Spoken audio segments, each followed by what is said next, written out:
जय श्री राम सिया राम सिया राम सिया राम सिया राम। जय जय सिया राम सिया राम सिया राम सिया राम सिया राम।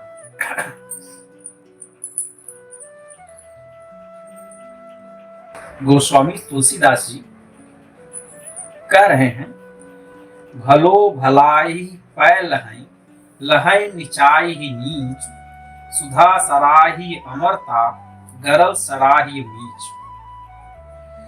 कह रहे हैं कि भले लोग जो होते हैं, एक अच्छे लोग सामने वाले से अच्छाई ग्रहण करते हैं और नीच प्रवृत्ति का व्यक्ति, एक दुष्ट प्रवृत्ति का व्यक्ति सामने वाले के अंदर दुष्टता ही देखता है, कमी ही देखता है, बुराई ही देखता है।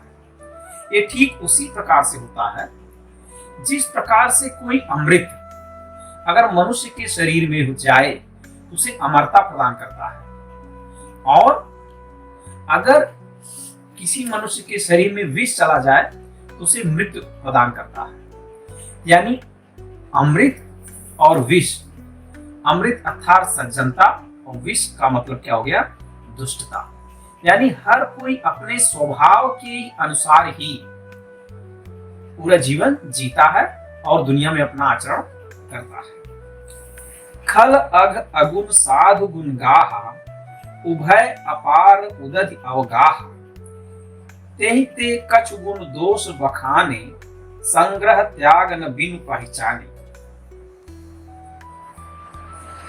कह रहे हैं कि जो दुष्ट व्यक्ति हैं, दुष्ट व्यक्ति के पापों की जो कहानियां हैं, जो कथाएं हैं, वो अनंत है। और साधुओं को, सज्जन को, संत समाज के व्यक्तियों का जो कथा और कहानियां, वो भी अनंत है। इनमें जब तक आप एक संत व्यक्ति की, एक अच्छे व्यक्ति की सज्जनता आपको समझ में नहीं आएगी और दुष्ट व्यक्ति की दुष्टता और उसकी कमियां आपको समझ में नहीं आएगी, आपके अंदर इतना विवेक होना चाहिए कि सज्जन व्यक्ति की सज्जनता समझ सके और दुष्ट व्यक्ति की दुष्टता समझ सके। दोनों के कारण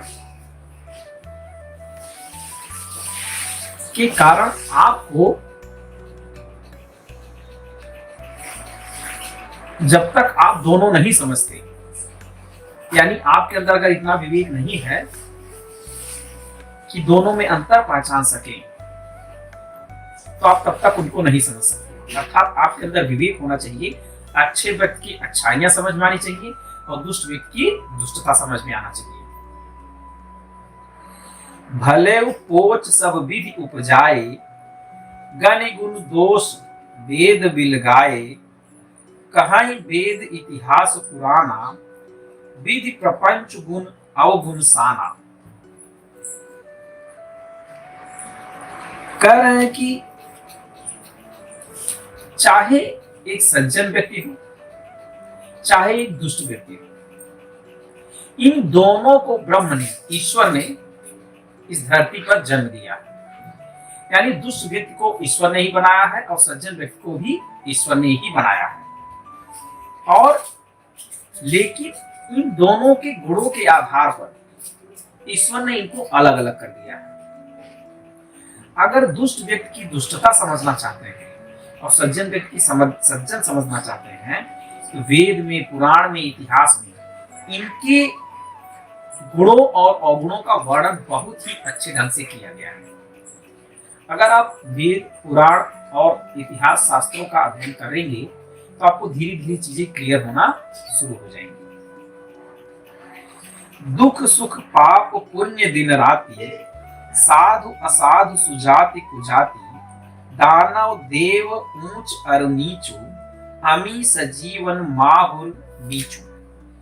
इसमें गोस्वामी जी कह रहे हैं, माया ब्रह्म जीव जगदीसा, लक्ष्य अलक्ष्य रंक अवनीसा, काशी मग सुरसर क्रमनाशा, मरु मारव महिदेव गवासा, सरग नरग अनुराग विरागा, निगमा गम गुण दोष विभागा। कह रहे हैं कि दुख और सुख पाप और पुण्य, दिन और रात, सज्जन और दुष्ट, सुजात और कुजात। सुजात और कुजात का मतलब यहाँ पर ये हुआ, यहाँ सुजात और कुजात का समझिए। सुजात वह है जो व्यक्ति वेद पुराण शास्त्रों का अध्ययन करता है, अपने महान पूर्वजों के जीवन से प्रेरणा लेकर अपनी भलाई के साथ साथ दूसरों की भी भलाई करता है, हमेशा परहित के बारे में सोचता है अपने साथ साथ, उसे सुजात कहते हैं। और कुजात क्या है कि जो व्यक्ति सिर्फ और सिर्फ स्वयं के बारे में सोचता है, दूसरे का कितना भी नुकसान हो जाए उससे फर्क नहीं पड़ता, सिर्फ अपने ही फायदे के बारे में सोचता है, अपना ही फायदा करता है और दूसरे का हमेशा नुकसान करने की कोशिश करता है, परेशान करने की कोशिश करता है अनायास, उसे कुजात कहते हैं। देव दानव, ऊंचा और नीचा, अमृत और विष, माया और ब्रह्म, जीव और ईश्वर, संपत्ति और दरिद्रता, राजा और गरीब, काश और मगध, गंगा और कर्मनाशा। गंगा एक ऐसी नदी है, उसके बारे में कहा जाता है कि अगर आप उसमें स्नान करेंगे तो आपके पाप उसमें धुल जाएंगे। तो एक तो वो गंगा जमुना सरस्वती जो प्रयागराज इलाहाबाद में है, प्रयागराज में है, प्रकट हुई है। कहा जाता है कि अगर उसमें आप स्नान करेंगे तो आपके पाप धुल जाएंगे, नष्ट हो जाएंगे। लेकिन बहुत सारे व्यक्ति हर साल हजारों करोड़ों की संख्या में जाते हैं, गंगा स्नान करते हैं। तो क्या रही बात, अगर आप जीवन भर पूरे साल भर पाप करें और वहां पे जाए स्नान करें तो क्या आपके पाप धुल जाएंगे? ऐसा नहीं है। जिस गंगा की चर्चा की गई है, संगम की चर्चा, गंगा जमुना सरस्वती, उस संगम का त्रिवेणी की चर्चा की गई है, वह मनुष्य के शरीर में इंगला, पिंगला और सुषुम्ना, ये आज्ञा चक्र की बात है। इंगला, पिंगला, सुषुम्ना ये तीनों यहाँ पर मिलती है। इंगला, पिंगला, सुषुम्ना को कहा जाता है गंगा, यमुना और सरस्वती त्रिवेणी, इस आज्ञा चक्र में मिलती है। जब आपकी चेतना मूलाधार से उठ करके आज्ञा चक्र में आती है तो यही संगम होता है, तब यहाँ पे आपके सारे पाप पूर्ण सारे धुल जाते हैं। इसके बाद सहस्रार में प्रवेश करते हैं, आपको मोक्ष प्राप्ति होती है। तो जिस संगम की बात की गई वो संगम ये आज्ञा चक्र है। आपकी आपकी चेतना जब यहाँ पहुंचती है तब जाकर आपका कल्याण होता है। मरु और मारव, मारवाड़ और मालवा, महिदेव और गवासा। महिदेव यानी धरती का देव यानी ब्राह्मण। ब्राह्मण कौन होता है इसकी चर्चा हम लोग कर चुके हैं। ब्राह्मण यानी जो ब्रह्म का ज्ञान रखता है। गवासा यानी कसाई, नरक और स्वर्ग, प्रेम और वैराग्य। ये वेद और शास्त्र इन सारे सबके गुणों का वर्णन बहुत ही अच्छी तरीके से किया गया है। सारे के गुण और दोषों को बहुत अच्छे ढंग से वर्णन किया गया है। अगर आप उसका अध्ययन करेंगे तो सही मायने में आपको पता चलेगा ये सारी चीजें क्या होती है। अगर आप अध्ययन नहीं करेंगे तो एक कंफ्यूजन की स्थिति रहेगी, आप समझ नहीं पाएंगे कि इसका अर्थ क्या होता है। जड़ चेतन गुण दोषमय, विश्व कीन करतार, संत हंस गुण गहन पे, परिहरि भारी विकार। कह रहे हैं कि इस विधाता ने, ईश्वर ने समस्त जड़ और चेतन में, जड़ और चेतन, जड़ का मतलब हो गया जैसे पृथ्वी, पहाड़, आकाश, हवा, ये जड़ चीजें हैं। और चेतन कौन है? चेतन है सारे जीव जंतु, पेड़ पौधे और मनुष्य। पेड़ पौधों में भी चेतना होती है। पत्थर में जड़ होता है, जल जड़ है, हवा जड़ है, पर्वत जड़ है। तो इस सात के अंदर कुछ न कुछ गुण होते हैं, सद्गुण होते हैं, कुछ न कुछ उसमें दुर्गुण होते हैं। सारे ब्रह्म ने इन सबको सद्गुण और दुर्गुण देके रखा है। लेकिन जो व्यक्ति हंस स्वभाव का होता है, जो सज्जन स्वभाव होता है वह किसी भी चीज की, किसी भी जड़ चेतन के सद्गुण और दुर्गुण को अलग कर लेता है और उसके सद्गुणों को ही ग्रहण करता है। जो सज्जन स्वभाव का व्यक्ति है सद्गुणों को ही ग्रहण करता है। अस विवेक जब दे विधाता, तब तज दोष गुण ही मनुराता। काल स्वभाव कर्म बरियाई, भले प्रकृति बस चुकई भलाई।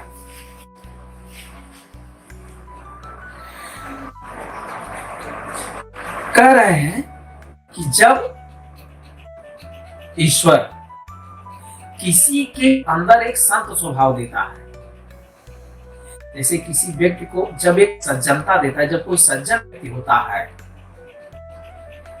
तो वो बहुत कम ऐसा चांस है, अवसर है कि भलाई करने से चूक जाए। जो संत स्वभाव का व्यक्ति है हमेशा उसके जीवन का उद्देश्य होता है कि परहित की भलाई करना, लोगों की भलाई करना। बहुत ही कम चांस है कि भलाई करने से चूके। लेकिन अगर बहुत ही कम ऐसा था कि जैसे कि किसी दुष्ट प्रवृत्ति के व्यक्तियों की संगत में पड़ जाए या कभी गलत लोगों की संगत में पड़ जाता है तो ही कभी कभी वो भलाई करने से चूकता है, नहीं तो हमेशा उसका जीवन भलाई करने में ही बीतता है, लोगों के हित में उसका जीवन बीतता है। जो सुधार जिन जिम लेहि, दल दुख दोष विमल जसु देहि। खलव करई बल पाय सुसंग, मिटहि न मलिन स्वभाव अभंग। कह रहे हैं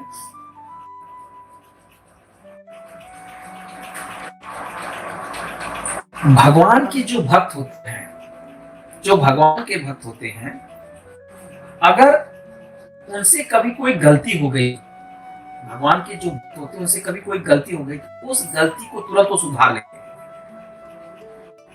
उस गलती को तुरंत सुधार लेते हैं और उनकी संगत में रहकर, सज्जन व्यक्तियों की संगत में रहकर दुष्ट व्यक्ति भी कभी कभी भलाई का कार्य करता है। लेकिन जो सच में दुष्ट व्यक्ति है, अंदर से मन मस्तिष्क उसका दुष्टता से परिपूर्ण है, वो उसके अंदर की दुष्टता कभी जाती नहीं। दुष्ट सज्जन व्यक्तियों के संपर्क में आने से कभी कभी भलाई करता है, लेकिन अगर वो दुष्ट स्वभाव का है तो उसकी अंदर की तीव्रता जल्दी जाती नहीं है। लेकिन सज्जन व्यक्ति क्या होता है, वो कहीं भी किसी भी परिस्थिति में हो हमेशा दूसरों की भलाई में जीवन व्यतीत करता है। समागम में हो तो करता ही है, अगर दुष्टों की संगत में हो जाए तो शायद ही भूलेगा, लेकिन फिर भी वहां पर भलाई का ही कार्य करेगा। लख सुबेश जग वंचक जेऊ, बेस प्रताप पूजिहि तेऊ। उघरई अंत न होई निभाऊ, काल नेमि जिम रावण राव। कहते हैं समाज में कुछ ऐसे लोग हैं जो साधु और संतों का वेश धारण कर चुके हैं, साधु संतों का वेश धारण करके भ्रमण करते हैं समाज में। तो वेश के कारण लोग उनको भी साधु या संत समझते हैं, लेकिन जब आप उनके साथ उठेंगे बैठेंगे उनके ज्ञान की चर्चा करेंगे तब पता चलता है कि इस व्यक्ति के पास ज्ञान विहीन है, यह एक दुष्ट प्रवृत्ति का व्यक्ति है, जनता को ठगने के लिए विचरण घूम रहा है। लेकिन एक संत स्वभाव का व्यक्ति चाहे साधु महात्मा वाला वस्त्र धारण किया हो, चाहे एक साधारण गरीबों वाला फटा पुराना कपड़ा धारण किया हो, लेकिन वो उसके संपर्क में बैठेंगे तो उसकी ज्ञान की जो बातें होती है, उसके अंदर जो स्वभाव होता है, उससे पता चल जाता है कि यह सज्जन व्यक्ति और संत महात्मा व्यक्ति है। अर्थात ठग लोग होते हैं, दुष्ट कितना भी बढ़िया वस्त्र धारण कर ले वो ठग के ठग ही रहते हैं, और संत महात्मा कितना भी फटा पुराना कपड़ा वेश धारण कर ले वो संत ही रहता है। ठीक उसी तरीके से जैसे काल नेमि राक्षस वो भी संत महात्मा का धारण किया था। रावण एक साधु का वेश धारण करके माता सीता जी का हरण किया था। राव देवता का वेश धारण करके किया था। लेकिन इन काल नेमि रावण और राव तीनों की दुष्टता समाज ने पकड़ लिया और आज तक उसकी बुराई समाज करता है। कि यह कुबेश साधु सन्मानु जिमि जग जामवंत हनुमानु हानि कुसंग सुसंगति लागू लोकों वेद विदित सब काम। लेकिन कभी कभी संत व्यक्ति भी अगर फटा पुराना खराब वेश धारण कर लेता है तो भी उसकी सज्जनता जाती नहीं, समाज के लोग उसका सम्मान करते हैं। जैसे जामवंत जी बहुत ही सज्जन, बहुत महात्मा पुरुष थे, लेकिन उनका शरीर एक भालू का शरीर था, लेकिन उन्होंने धर्म का साथ दिया, अधर्म के खिलाफ हमेशा लड़ाई लड़ी, तो समाज आज भी उनको ईश्वर तुल्य समझता है। हनुमान जी संत महात्मा पुरुष थे, प्रथम प्रतापी, उनका शरीर एक बंदर का शरीर था, लेकिन समाज एक बंदर का शरीर होने के बावजूद भी उन्होंने धर्म का साथ दिया, हमेशा अधर्म के खिलाफ लड़ाई लड़ी, अपना जीवन बिताया। तो इस वजह से आज भी लोग उनको ईश्वर तुल्य समझते हैं। यानी समाज में अगर आप अच्छा कार्य करते हैं तो लोग आपका वेश नहीं देखते, कभी आपका आचरण व्यवहार कर्म आपका देखते हैं।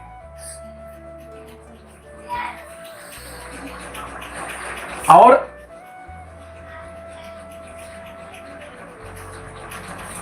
आप बुरे लोगों की संगत में रहते हैं तो आपका हानि होगा, अच्छे लोगों के बीच में रहते हैं तो आपको लाभ होगा।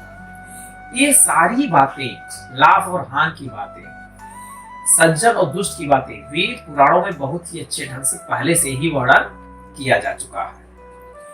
गगन चढ़ाई रज पवन प्रसंगा कीचहि मिलई नीच जल संगा साधु असाधु सदन सुख सारी सुमिरई राम देहि गनिगारी। कह रहे हैं, गोस्वामी जी कह रहे हैं कि मनुष्य के शरीर पर संगत का बहुत बड़ा असर पड़ता है। जैसी आप संगत करते हैं धीरे धीरे आप वैसे ही बनते चले जाते हैं। इसका क्या कारण है कि अगर एक दुष्ट व्यक्ति के घर में कोई तोता मैना रख दीजिए तो दुष्ट व्यक्ति के घर में जो लड़ाई होते हैं, झगड़े होते हैं, गाली गलौज होता है, वो तोता मैना पक्षी जो होता है उसको गाली धीरे धीरे सीख जाएगा। लेकिन एक संत महात्मा के यहाँ उसको रख दीजिए तो धीरे धीरे तोता मैना राम राम राम राम कहना, भजन करना सीख जाएगा, भगवान का नाम लेना सीख जाएगा। ये ठीक उसी प्रकार से कि जैसे एक धूल होता है, हवा की संगत में आ जाए, धूल हवा की संगत में आ जाए तो ऊंचे उड़ने लगता है, वही धूल पहाड़ों पर्वतों पे जाके बैठ जाता है। लेकिन जल का स्वभाव नीचे बहना होता है, तो जल जब भी नीचे बहते बहते हो जाता है तो कीचड़ में ही जाके मिलता है। जल हमेशा नीचे बहते होते कीचड़ जाके मिलेगा, लेकिन धूल हवा के संपर्क संगत में आकर के जाकर पहाड़ों पर्वतों पर बैठ जाता है। यानी मनुष्य के जीवन पर संगत का बहुत बड़ा असर पड़ता है। धूम कुसंगति कारिक होई लिखी पुराण मंजु मसी सोई सोई जल अनल अनिल संघाता ओह जलद जग जीवन गाता। यहां पे कहा जा रहा है एक धुआं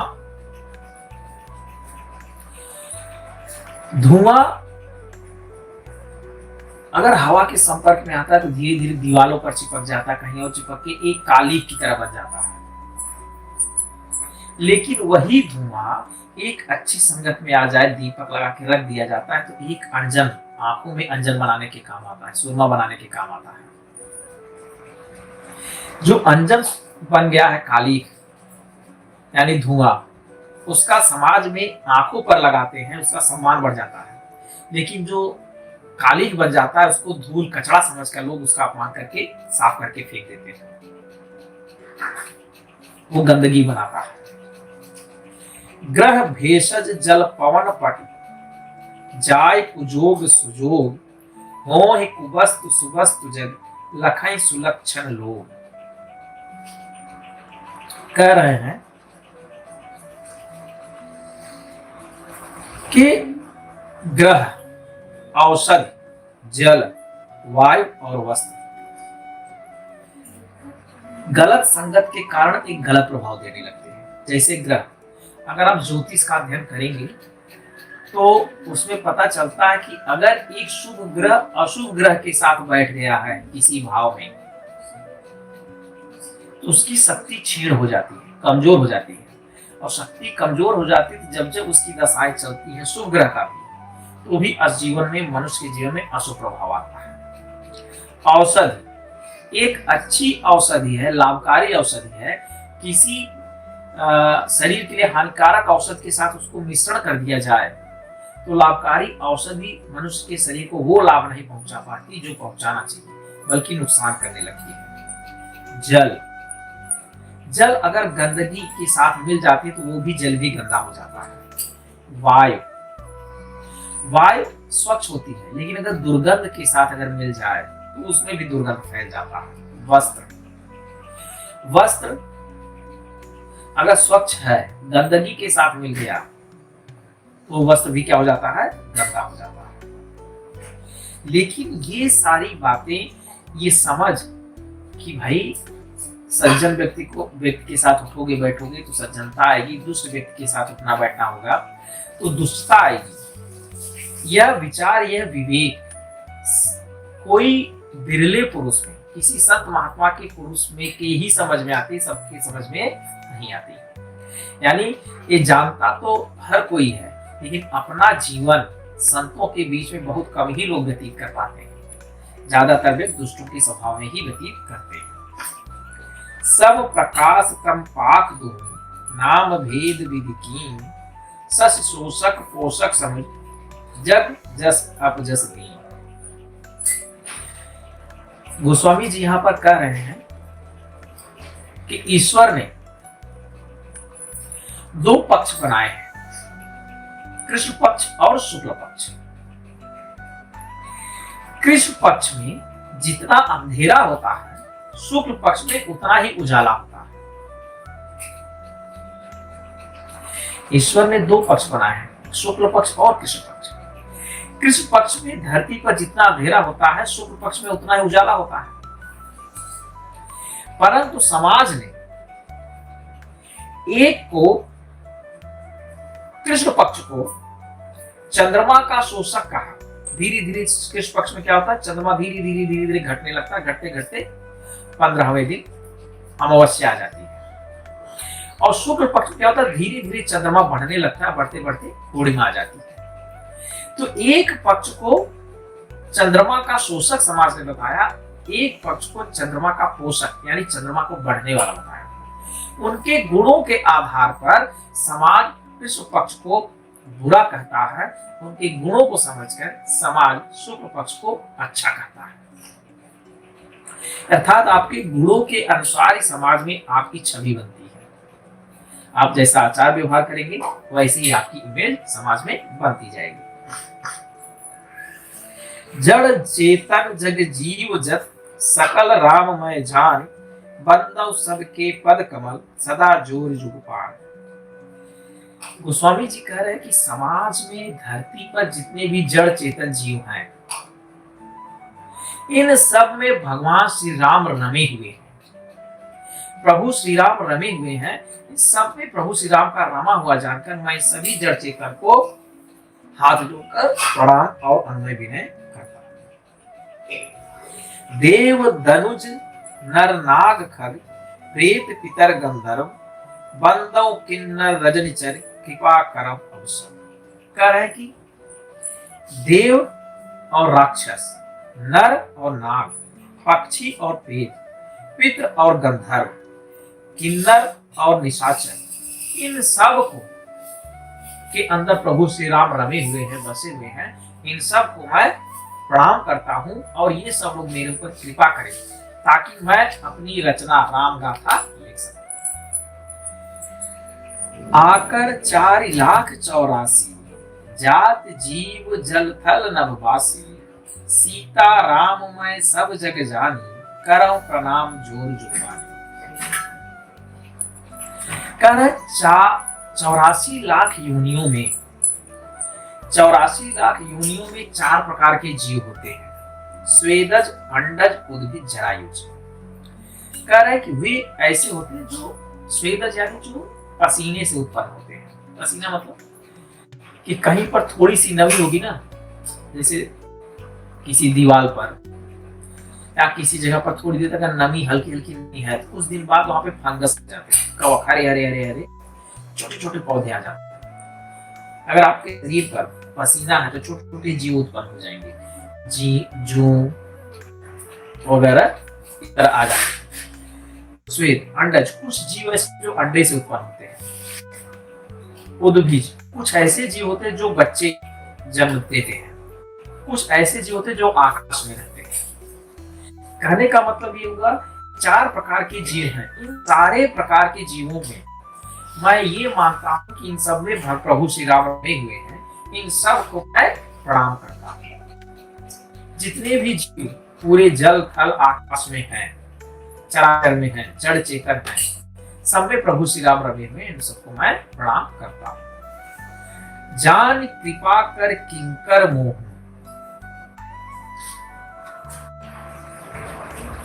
जान कृपा कर किंकर मोह, सब मिल करव छाड़ छल छोह। निज बुद्धि बल भरोस मोहि नाहि, ताते विनय करव सब पाहि।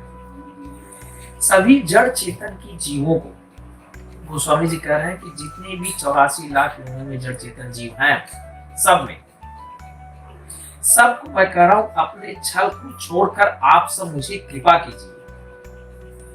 मुझ दास पर कृपा कीजिए, क्योंकि मेरे अंदर ना तो इतनी बुद्धि है, ना तो मेरी अंदर समझ है। मुझे अपने बुद्धि, अपने ज्ञान, अपनी समझ पर कोई भरोसा नहीं। इसलिए मैं आप लोगों से विनय प्रार्थना करता हूं कि आप लोग मुझ पर कृपा कीजिए, ताकि मैं राम गाथा, राम कृष्ण राम की रचना कर सकूं। करण चहौ रघुपति गुण गाहा, हम अपनी इच्छा प्रकट कर रहे हैं। करण चहौ रघुपति गुण गाहा, लघुमति मोर चरित अवगाह। सूझ न एकौ अंग उपाऊ, मन मति रंक मनोरथ। गोस्वामी जी कह रहे हैं कि हे प्रभु, मैं प्रभु श्री राम की रचना करना चाहता हूँ, गुणों का बखान करना चाहता हूँ, गुण गाथा लिखना चाहता हूँ। मेरी मत, मेरी बुद्धि बहुत ही छोटी है, बहुत ही तुच्छ है। मेरी बुद्धि तो बहुत छोटी है, बहुत तुच्छ है, लेकिन मेरी इच्छाएं, मेरी कामना बहुत बड़ी है। मतलब मैं औकात से बहुत ज्यादा बाहर सोच रहा हूँ। सूझ ने एकौ अंग उपाऊ, मुझे कुछ भी समझ में नहीं आ रहा है, मैं क्या करूं। मेरी मन, मेरी बुद्धि एक रंग के समान, गरीब के समान है, लेकिन मेरी इच्छा, प्रभु श्री राम के चरित्र का वर्णन करने वाली जो इच्छा, एक महाराजा सम्राट की तरह मैंने समझ लिया है। मैं गरीब भिखारी के स्वरूप में हूँ। मेरी बुद्धि, मेरी मति गरीब की तरह है, भिखारी की तरह है, लेकिन मेरी कामना प्रभु श्री राम के चरित्र का वर्णन करना, कि ये इच्छा एक सम्राट की तरह है। मतलब बहुत ही विपरीत स्थिति है, इसलिए मैं अपने आप को योग्य नहीं समझता। सब लोग मुझ पर कृपा करें। मति अति नीच ऊंची रुचि आछी, चाहिए अमी जग जुरई न छाछी। छमिहे सज्जन मोर ढिठाई, सुनिहै बाल बचन मन लाई। कह रहे कि मेरी बुद्धि बहुत ही छोटी है, लेकिन मेरी इच्छा बहुत अपार है, और मेरी इच्छा अमृत पाने की है। लेकिन पूरे संसार में जहां मैं देखता हूँ, वहां पर छाछ यानी माठा ही मिलता है, एक जल ही मिल रहा है। यानी मेरी योग्यता जो है एक जल पाने के लायक भी ढंग से नहीं है, लेकिन मैं इच्छा कर रहा हूँ अमृत पाने की। कह रहे कि मैं जो भी गलती कर रहा हूँ, मुझे बालक समझकर, मुझे दुष्ट समझकर, बहुत तुच्छ समझकर, सब लोग मुझे क्षमा करें, मेरी ढिठाई को माफ करें, और मुझे आशीर्वाद दें, मुझ पर कृपा करें, मुझ पर दया करें। जो बालक कह तो तरी बाता, सुनाई मुदित मन पितु और माता। हसिहै कुटिल को विचारी, पर भूषण भूषण। करे जिस प्रकार से एक छोटा बालक तोतली भाषा में बात करता है तो उसके जो माता पिता हैं सुनकर बड़े प्रसन्न होते हैं और उसको और प्रेरणा देते हैं बोलने का, ताकि धीरे धीरे वो स्पष्ट भाषा बोलने लगे। लेकिन जो दुष्ट कुटिल विचार के होते हैं उसकी तोतली भाषा का मजाक उड़ाते हैं, अपमान करते हैं।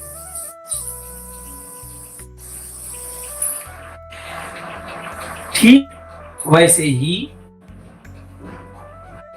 आप मुझे बालक समझकर मेरी ये ढिठाई माफ कीजिए, और जो दुष्ट व्यक्ति के लोग हैं जो मेरी मजाक उड़ाना चाहते हैं, मजाक उड़ा रहे हैं, उनको उड़ाने दीजिए। निज कवित्व कहीं लाग न नीका, सरस हो अथवा अतिथि का, जे पर वनित सुनत हर्षाहि, ते बर पुरुष बहु जगत नाहि। करेक्ट। ऐसा कौन सा कवि है, गोस्वामी तुलसीदास जी कह रहे हैं कि ऐसा कौन सा कवि है जिसको अपनी कविता अच्छी नहीं लगती। यानी कोई कितना भी अयोग्य कवि हो, अगर वो अपनी कविता लिखता है, कोई रचना करता है, उसे अपनी रचना बहुत ही अच्छी लगती है। तो उसकी रचना कितनी रसीली, कितनी आनंददायी हो या कितनी फीकी हो, लेकिन उसे बहुत अच्छा लगेगा। समाज में ऐसे बहुत ही कम लोग हैं जो किसी भी रचना की प्रशंसा ही करते हैं। कितना भी आप हल्का लिखे हो, कितना भी खराब लिखे हो, कितना बुरा लिखे हो, कुछ भी लिखे हो, लेकिन आपकी प्रशंसा करेंगे, ताकि आपको उत्साह बढ़ाएंगे, ताकि आप और अच्छा लिखें। ऐसी सोच, ऐसी मानसिकता वाले सज्जन व्यक्ति समाज में बहुत कम है। जय श्री राम, सिया राम, सिया राम, सिया राम, सिया राम। जय जय सिया राम, सिया राम, सिया राम, सिया राम, सिया राम।